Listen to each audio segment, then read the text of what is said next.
Hey guys, so something just happened that I'd like to share with you.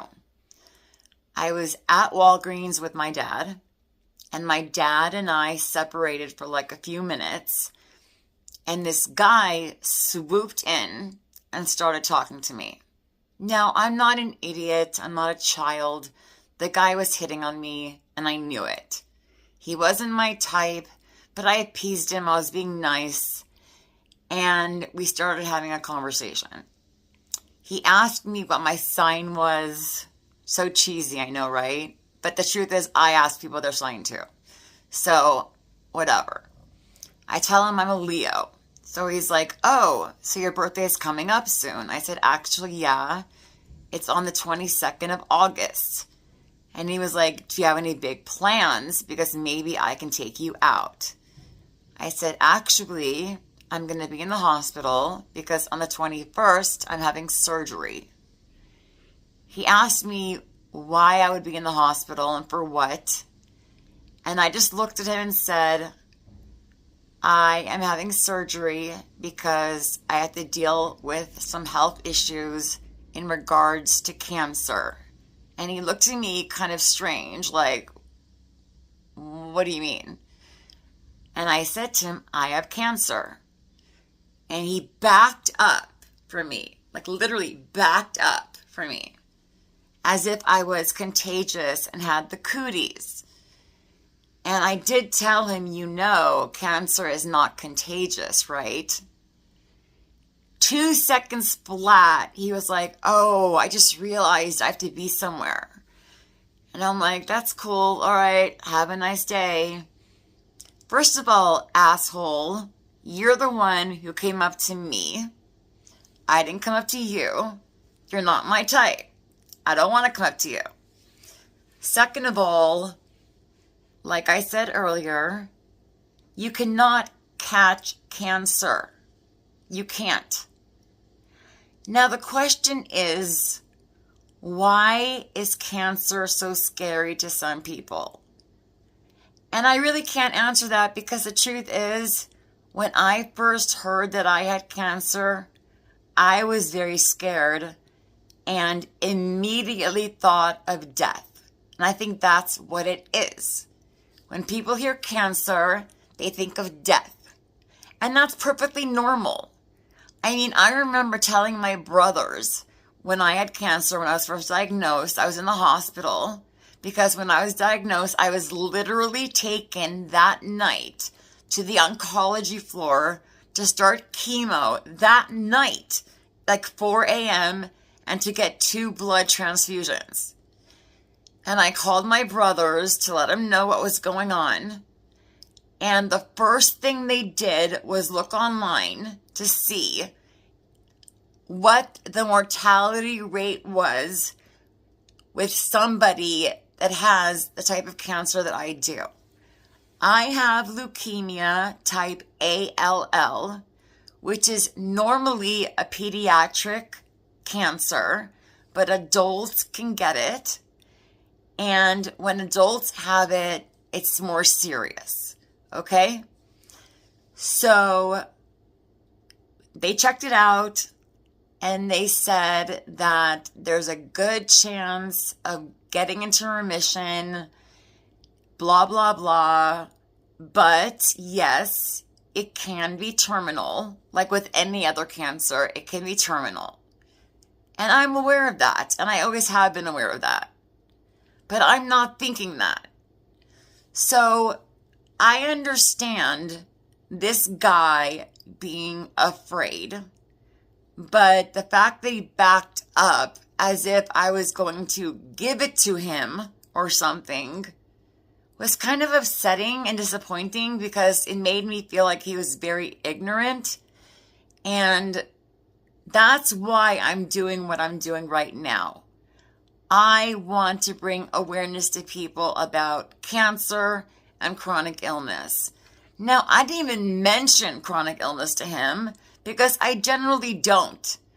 Thinking back, last night I was in bed and I was laying there thinking, and I'm like, when I was dating in LA and I met a guy prior to my cancer diagnosis which will be 3 years in November, did I ever once tell these guys up front that I was chronically ill? And the answer to that is no. I never did, because at that time, I felt like it was none of their business until I felt ready to disclose that.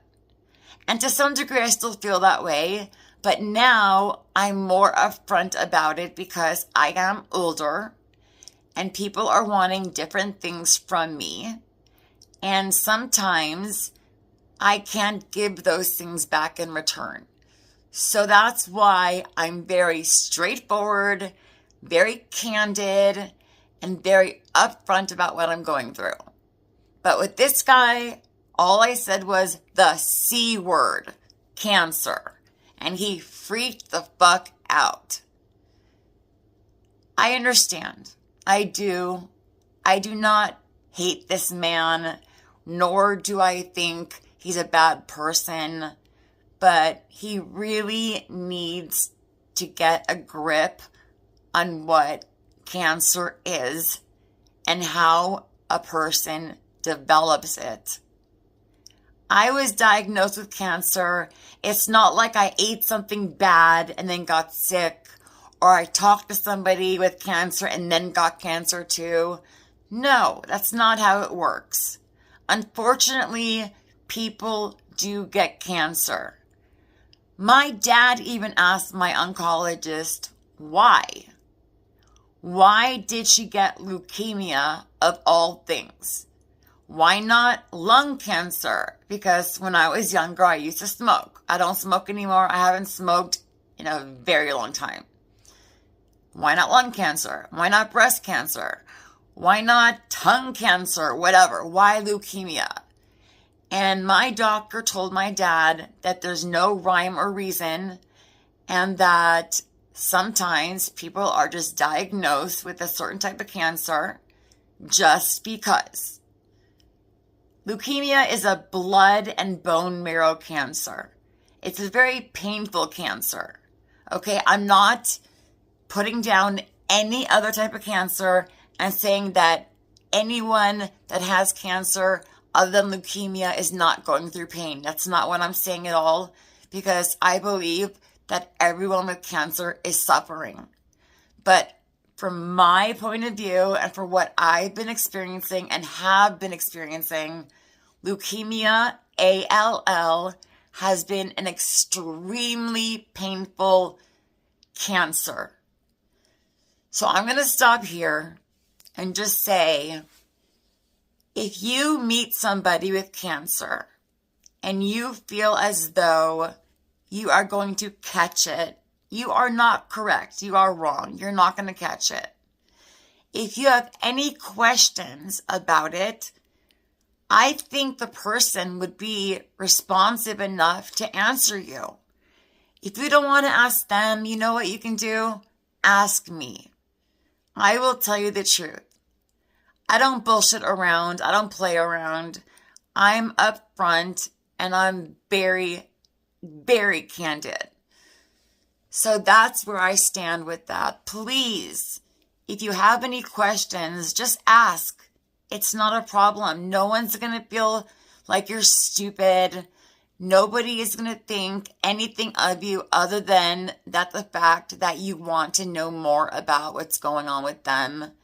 And they'll be more than happy to explain it to you.